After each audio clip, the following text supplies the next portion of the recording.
Key architect of Obamacare, and we asked him about these kinds of problems when he visited the show back in the winter of 2013.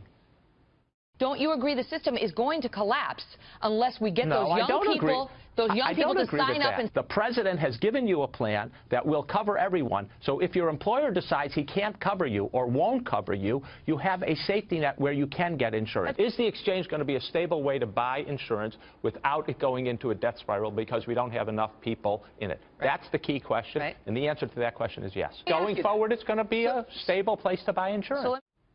Joining me now, Vice Provost for Global Initiatives and Medical Ethics and Health Policy Department Chair at the University of Pennsylvania, Dr. Ezekiel Emanuel. Doctor, great to see you again. Thank you for being here. So let's just start with that. Nice to be here. Stable market.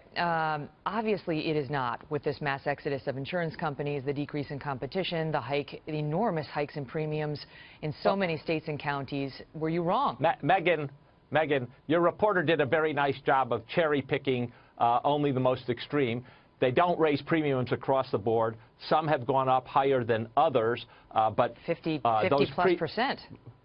The premium hikes are because they came in, they did miscalibrate the market, they were trying to get market share, and it is a correction. And you know, it is a problem that we do need to address. There's no doubt it needs to be addressed, but it's not across the board. And on average, we do not have higher than 15% increases in the premiums, and it's going to be a one-time increase to reflect the on-average business doesn't help the person. Hold on, but the on-average person doesn't help the person in Arizona County who's got a 51% hike in their premiums. The people in Tennessee who have a 62% hike in their premiums. Again, Megan, what you're identifying is one product. There are many other products to choose from in those places. So in many of these places, they only have one insurer, one plan to choose from, and one insurance company.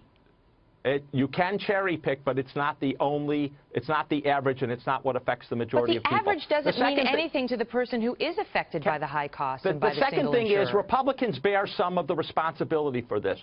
Remember, Marco Rubio eliminated some of the risk adjustment that actually buffered and helped the insurance companies in this situation. Okay, but he that's took about it out the of the budget. That's about blame. I'm just talking about problem. today. Okay, so there's plenty of blame to go around, but I'm talking about the situation it's not plenty of blame. It's Republicans. Today. It's Republicans. You are the architect of the law, sir. Okay, so let's just start with you. When I get Marco Rubio here, we'll talk to him. You're the architect. No, Megan. You said that it was going to be stable, and what we're hearing today from the chief executive of the National Association of Health Underwriters is in many states the individual market is in a shambles. Shambles, not stable. Megan, you're going to let me finish? You're going to let me finish?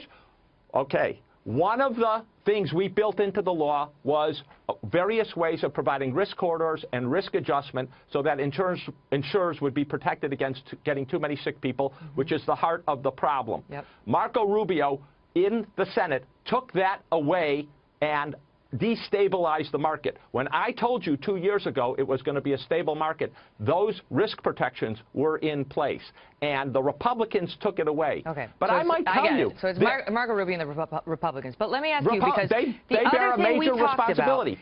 Are there things we can do? Megan, let me just finish. We talked about the fact that there was a risk. We talked about the fact that there was a real risk that the young people would not sign up, that they'd rather pay the penalty. And you said they would sign up. And we talked about, and you said, look, the very poor people are going to be covered by Medicaid, and the next group of people, they will sign up. Yes. We have that exchange. It's the second soundbite from my control room. Can you play it? Watch. What we're being told right now is that the young people who you have said in your writings and you acknowledge are critical to the success of this plan are not signing up. Don't you agree the system is going to collapse unless we get those young people to sign up and start paying?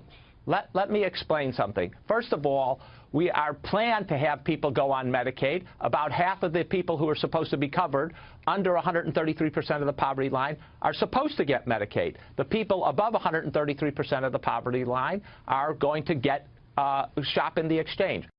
Okay, but the young people are not signing up. They are choosing instead to pay the penalty, which is a problem. And for those people who are just above that price point where they can get Medicaid, they're not signing up either. The subsidies are not big enough, and what we're being told is that they've enrolled only 17% of those customers. Only 17% of those people who make about 35 grand to 47 grand only 17% have signed up. So you still have all these people without insurance. They can't afford it, and that's why you're not getting the young people in. You're not getting the healthy people in.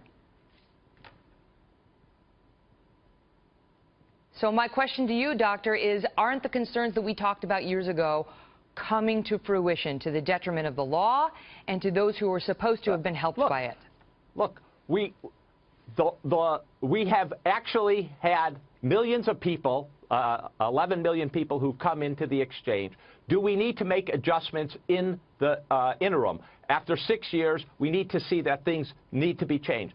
We've suggested some very simple adjustments that will make sense. First of all, from the time the penalty is going up, so it's actually going to be more real to more people. You're going to force them to buy the insurance. Wait a second. Let me finish, No, Megyn. I'm just explaining what you mean by the penalty.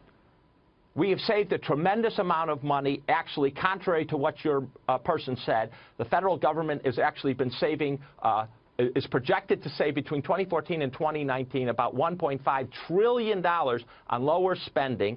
We could deploy some of that money to increase the subsidies and to make them more generous.